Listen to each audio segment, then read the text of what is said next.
Hey, AfterBuzz, I'm here with Jonah Platt, the legendary Jonah Platt. Please. You've seen him in Wicked, you've seen him in Hair at the Hollywood Bowl, and now you're seeing him right in front of me here at the Rockwell Table and Stage. How are you today? I'm pretty good. You know, I'm a little bit congested, so that's another consideration to have for the show tonight. But otherwise, I'm doing well. Well, I want to know, when's the first time you saw Breakfast Club? The first time, recently, it was actually in 2015, where I did a show called For the Record, John Hughes, which, Dear John Hughes, yeah. So I was in that, and to prepare for that, I had to watch The Breakfast Club, and it was really the first time I dove into it. But in that show, I was playing a totally different character, and it's a very different show than what we're doing here. So I got to rewatch it again for this a couple times, and it's always fun to go back.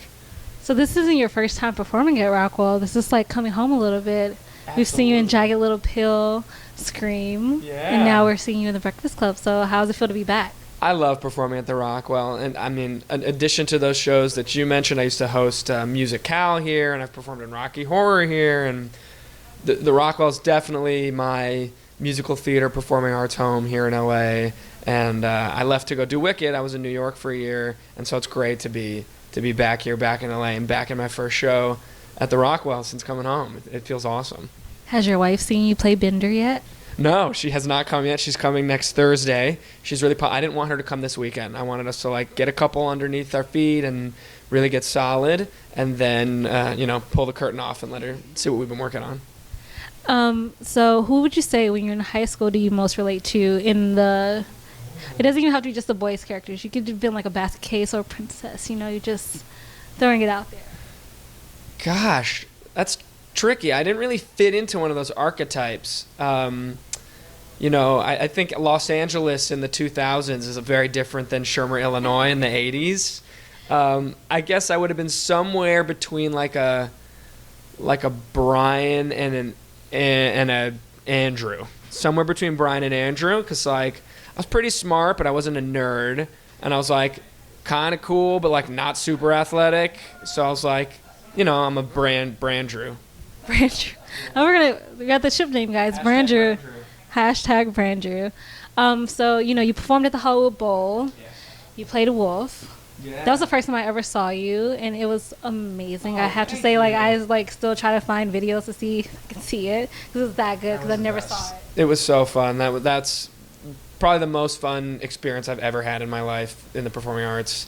And amazing, and it all takes place within 2 weeks. Your first rehearsal to your last performance. It's a Monday to the next Sunday, and then it's all done. And it's where I met my wife, doing hair together, and so it was just... She was the assistant choreographer and one of the lead dancers, and just changed my life in many, many ways. It was an amazing, amazing experience. Well, it seems like it's amazing. You got a wife out of everything. Yeah. Can't ask for more than that. Really? So I'm going to throw some quotes at you, and you have to tell me who said it. Okay, you got it. Okay. So I can know cheating. The world is an imperfect place. Bender. Yes. Duh. See... We're all pretty bizarre. Some of us are just better at hiding it. Andrew. See, he's killing it. So I can vote. So I can go? Vote. So I can vote. That's trickier. I don't know. Allison? Brian. I'm a compulsive liar. Allison. Saturday, March 24th, 1984. Brian. Does Barry Manilow know you raid his wardrobe? Bender. You mess with the bull, you get the horns. Vernon.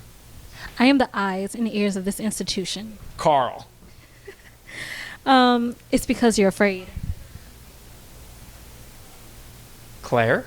Yes. Can I eat?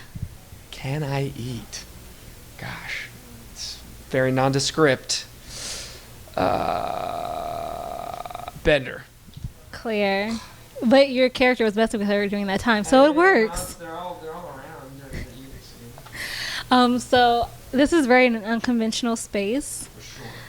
you know, you have people drinking your drinks, eating your food. What do you like? Do you warn, you know, your friends or your family when if they come to see you if they've never seen or been here before? Yeah, you got to give them a little bit of a heads up. I mean, it's hard to put into words. It's never the same as just being here, but you want to let them know this isn't your typical piece of theater. It's very immersive is a word that I'll use. It's happening all around you all at once. You're eating, you're drinking. It's very interactive. It's a super unique, intimate experience that you can't really find anywhere else. So for your fans, and every fan of the Breakfast Club, what do you want them to get out of it when they come here?